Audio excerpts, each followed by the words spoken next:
This is a song called The Light, written by a good friend of mine, Jack Bridges. We did this back in 2018, and it was recorded on a Tascam DP32, which is a 32-track standalone recorder. I then transferred the files over into the computer, and my original DAW back then was Reaper. Since then, now I'm using Studio One, so I transferred all the individual tracks into Studio One and started mixing it. This is a song I really like and really would like to get a nice mix on this. The drums were done with EZdrummer 2. The bass was performed by a good friend of ours up in Kentucky.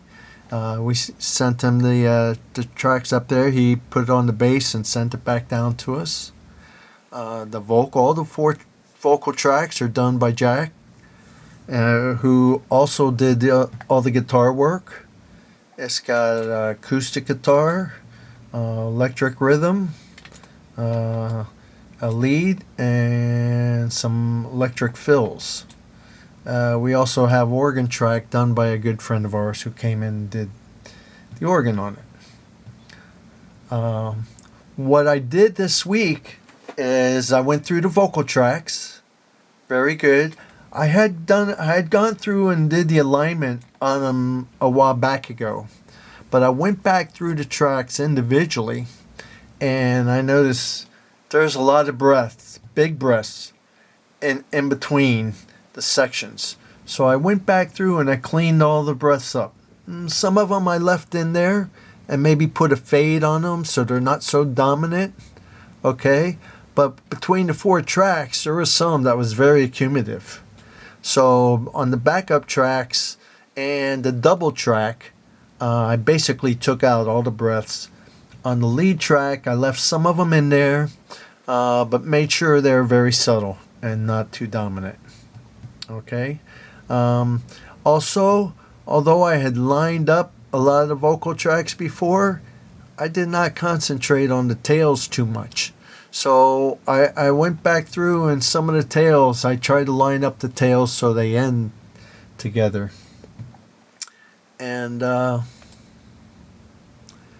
the guitars, the organ. Originally I had it from start to finish.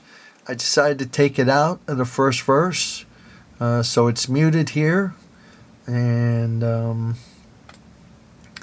left it in through the rest of the song. Okay. Then the other thing I did this week is I did a mix by meters. Okay, according to your chart. And I went through. And you know what? I think it sounds fairly close. It's not my final mix by any means. I definitely think it needs some work. But I think, it's pretty close doing the mix by meters. And maybe a couple slight adjustments here and there. But not my final mix. Anyway, so this is what I did this week. And you'll get this video. And then I'll also gonna render the song down and put it up on SoundCloud and let you take a listen. Thank you.